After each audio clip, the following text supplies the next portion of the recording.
Alright, what's up sa inyong lahat? Nandito tayo ngayon sa main gate malapit sa Astro dito sa Balibago. Ngayong araw ang ating ika-4 na change oil. Ayun, pagka-out, diretso na ako doon para this year di ko na problemahin yung change oil ko. Nagpa-schedule ako ng 4:30 kasi alas 4 yung out ko. On the way tayo ngayon sa Motorcycle City Angeles.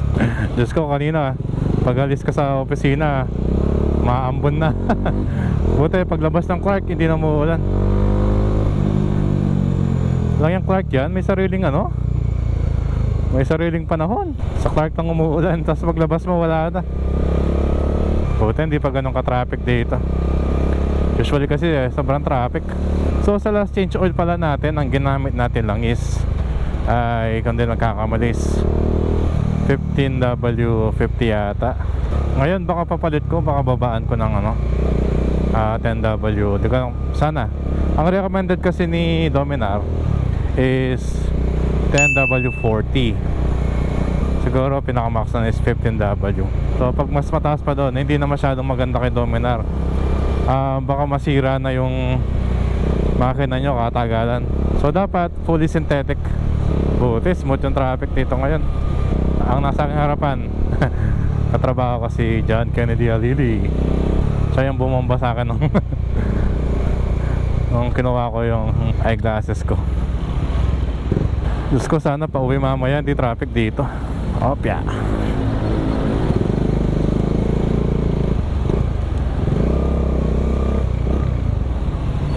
Kasi medyo rush hour na.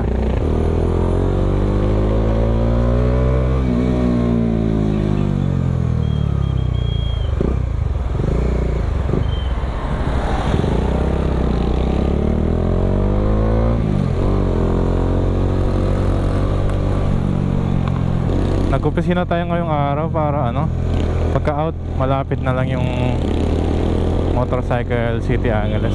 Ayoko naman magpa-PMS sa iba. Iba pa rin pag yung kasa talaga.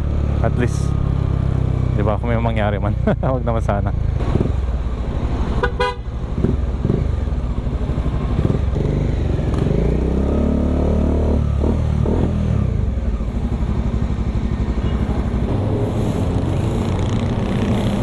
Dito na tayo sa Motorcycle City.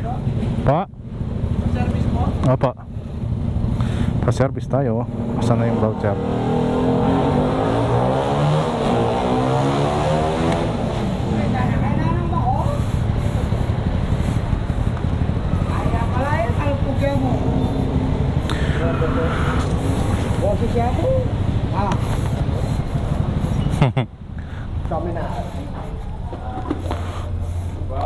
Soy.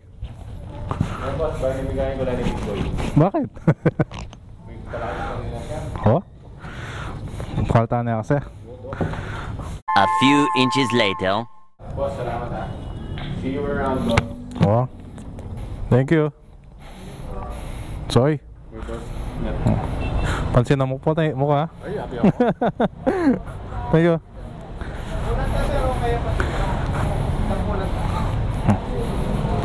Alright. O yan na. Ay. Wala. Nasa Baguiong Barya. Sorry. O yan na, Gar.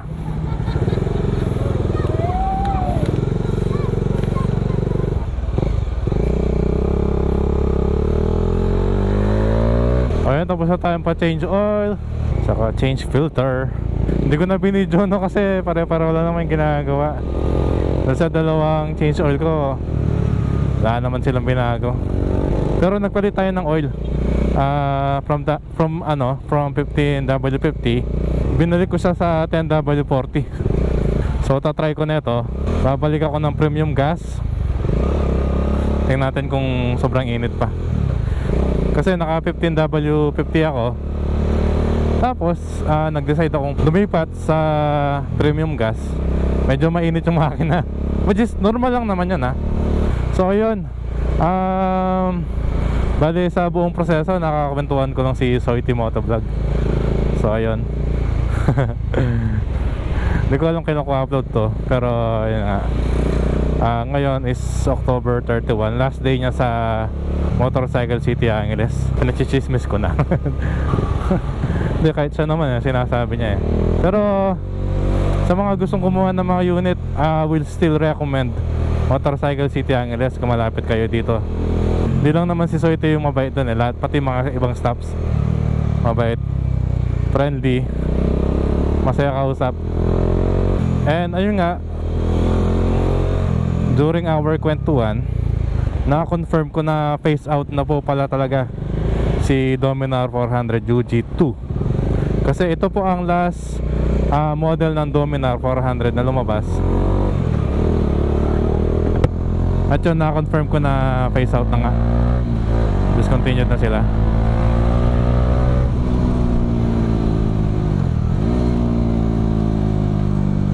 So the only way para makabili kayo ng Dominar, kung gusto mo man, is second hand. And kung merong mahihila. Tsaka madali naman ang bentahan ng Dominar Mag-join ka lang sa page ng Dominar 400 group. Dami dyan, dami nagbebenta. Hindi naman porque marami nagbebenta is palitin talaga si Dominar, no? Hindi naman sa ganon. Kaya marami nagbebenta kasi maganda siyang first big bike, affordable, reliable, tsaka comfortable. Diba? Ang daming ball. So yun, kaya marami nagbebenta ng Dominar is hindi dahil inaayawan siya ng mga user, kasi maganda siyang bentahan. So karamihan sa mga nagbebenta ng Dominar 400 is mga reseller talaga, and yung mga nag-upgrade ng mas malaking motor or mas magandang motor. Yung iba naman nagda-downgrade sila kasi minsan ayaw na nila ng big bike, ganon. Gusto nila chill na lang, like scooter, ganon. Pero karamihan reseller yan, at saka mga nag-upgrade ng motor, mas malakas na engine, higher cc displacement, yan. Ayun, inuulit ko po, discontinued na po si Dominar 400 UG2. Swerte ka kung may makita kang kasa na meron pang ganito, kasi talaga mabili siya. Akalain mo, if meron ka lang 208,900, meron ka ng 400cc big bike na super reliable at sobrang sulit. Traffic dito, sakto 2 bar na lang tayo. So tatry kong mag premium ulit, tapos doon ko pa lang kayo mabibigyan ng tamang, hindi naman tama, more detailed na review kung ano nga bang gas ang maganda kay Dominar, kung premium ba o regular.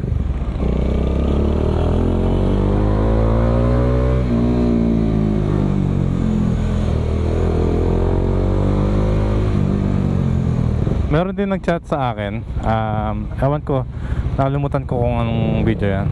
Naalala ko na. Yung ano, yung video ko na for daily use si Dominar 400. Meron doon, alam ko, napansin ko saan naka-jigser.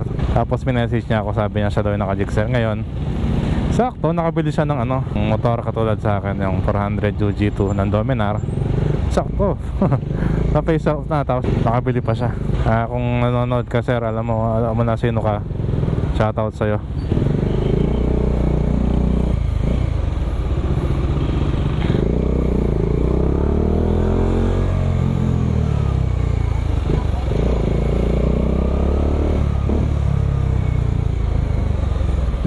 Ito nyo naman, no?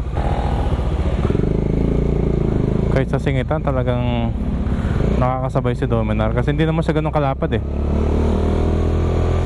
malaki, mabigat siya, pero hindi malapad. Yun ang kagandahan, hindi katulad sa ano, pinagkumpara ko, mas malapad ang PCX and Max kaysa dito. Pero hindi ko alam, sa tingin ko lang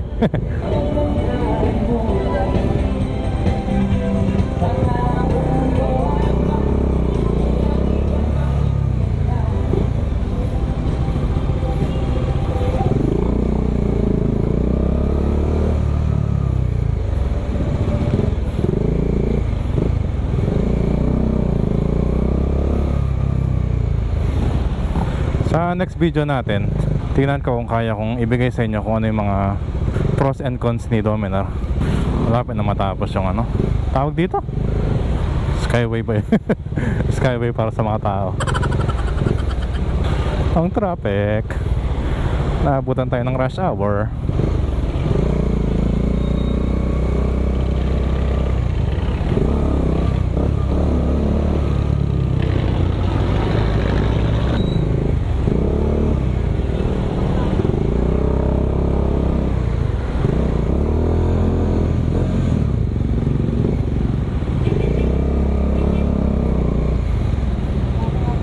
Okay, so puntahan ko muna ang aking pinakamamahal na OBR. Yeah, boy. Kasi miss ko na siya. Saka papahinga muna ako. Balikan ko kayo mamaya. One eternity later. 95,400. Sir, baba po muna tayo. 450 lang po, sir. Pa? Baba po muna tayo, sir. 450. Ay. Kailangan, sir. Baka may asta na price. Yeah, okay lang po.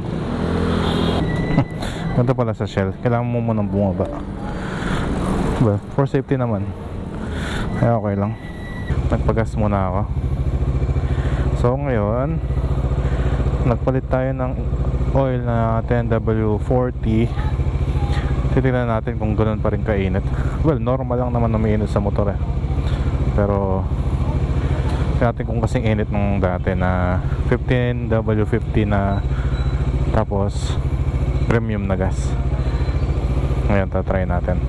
Wait ko lang sukli ko. Thank you po kuya. Ang dami sticker na kuya. Simula windshield hanggang top box. Hindi ko lang kung nakita niya, gabi na kasi. Ang GoPro pa naman mahina sa madilim. So yun guys, back lang ako dun sa topic natin kanina. Na-confirm nga natin na phase out na si Dominar 400 UG2.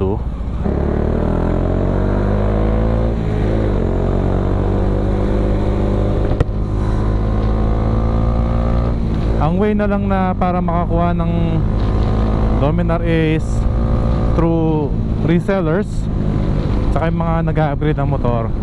Actually may mga dealer pa rin na may stock ng Dominar. So tsambahan na lang. Kung swerte ka, di ba?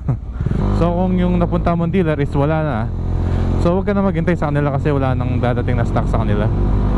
Sayang lang, phase out na kasi lately dami nagtatanong sa akin kung phase out na ba eh. Parang gusto yata nilang kumuha o bumili. Kasi napakamura na, tipid pa sa maintenance. Parang hindi mo hanapin, di ba? Sulit na sulit talaga.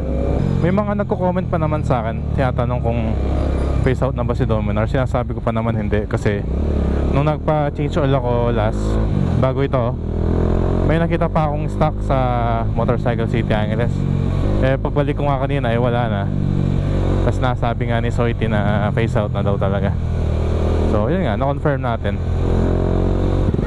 Well, feeling ko hindi naman bago yung balita na yun.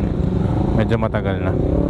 May mga nakakalam na rin kasi nababasa ko sa mga nagpo-post saka nagko-comment sa mga Dominar group.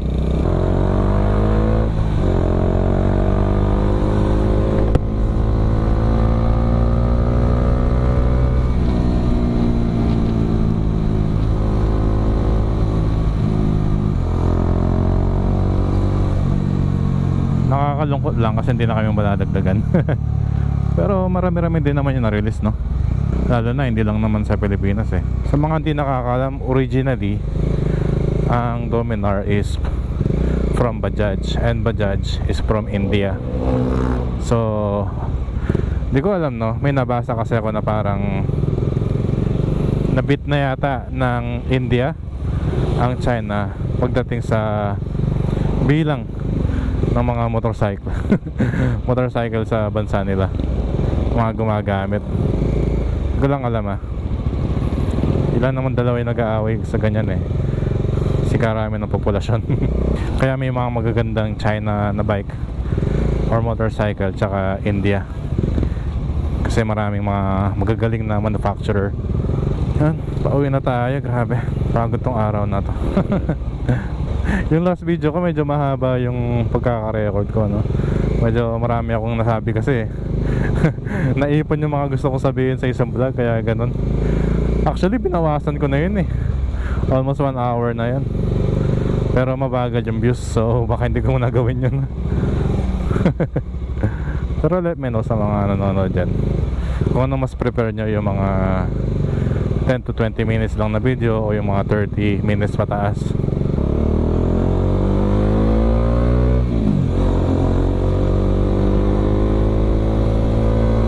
So dito ko natatapusin tong video na to. So maraming salamat sa mga nanood at tumapos, lalong lalo na sa mga patuloy na sumusuporta at nanonood sa akin. Kung bago ka lang at nagustuhan mo ang video na to, baka naman pa-like and subscribe sa aking YouTube channel. At kung sa Facebook ka naman nanonood, pag-follow naman ang ating page. So kung may mga suggestion kayo para sa aking future videos, huwag kayo mahiya at mag-iwan kayo ng comment sa ating mga video. Or kung may mga tanong kayo tungkol sa ating vlog o sa mga motor, tatry natin sagutin mga yan. Pwede rin sa mga personal niyang buhay. So yan ni nanay. Ondas bukas. Ang date ngayon is October 31. So yun, maraming salamat ulit sa mga nanood. Sa daan, lagi niyong tandaan na palaging mag-iingat, palaging maging alerto, at palaging habaan ang mga pasensya. Ako po ulit si Joban Moto. Hanggang sa susunod na video. Joban out. Peace